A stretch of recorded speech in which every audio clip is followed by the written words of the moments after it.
இம்பார்ட்டன்ட்டான ஒரு பெர்சன். நெறைய பேர் வந்து அவங்க இங்கிலீஷ்ல பேசுறாங்கங்கிறதுனால கொஞ்சம் அவேயா ஃபீல் பண்ணியிருக்கலாம். அவரு வந்து ரொம்ப தைரியமா அவங்களோட உரிமைகளுக்காக பேசக்கூடிய ஒரு பர்ட்டிகுலர் நபர். அவர் வந்து ஜெயில்ல இருக்காரு. ஓகேவா? பல வருஷமா ஜெயில்ல வைக்கப்பட்டுட்டு இருக்காரு.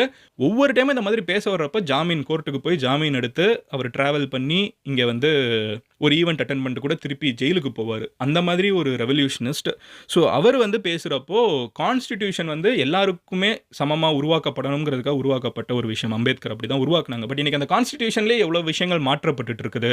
ஸோ அதுக்கு எதிரா நம்ம போராடணும். கான்ஸ்டிடியூஷன் வந்து எல்லாரையும் சமமா பார்க்கணும். எல்லாரையும் ஜஸ்டிஸ் கரெக்ட்டா சோஷியல் ஜஸ்டிஸ்ங்கிறது எல்லாருக்கும் போய் சேரணும். கான்ஸ்டிடியூஷன்லயே கை வச்சிட்டு இருக்காங்க. இது தப்பு அப்படிங்கிற டோன்ல ஜஸ்டிஸ் சந்துரு அண்ட் ஆனந்த் தெல்டும்டே வந்து மெயினா பேசினது சென்டர்ல இருக்கக்கூடிய பிஜேபி அட்டாக் பண்ணி தான் அவங்க பேசினாங்க. டைரக்டா ரொம்ப பேசினாலும் பட் கான்டெக்ஸ்ட் நம்மளுக்கு புரியுது. அண்ட் கடைசியா வந்து பேசினது தான் தமிழக வெற்றி கழகத்தின் தலைவர் விஜய் அவர்கள். ஒரு குட்டி கதை மாதிரி தான் ஆரம்பிச்சாங்க. ஒரு பையன் வந்து ஸ்டார்டிங்ல இந்த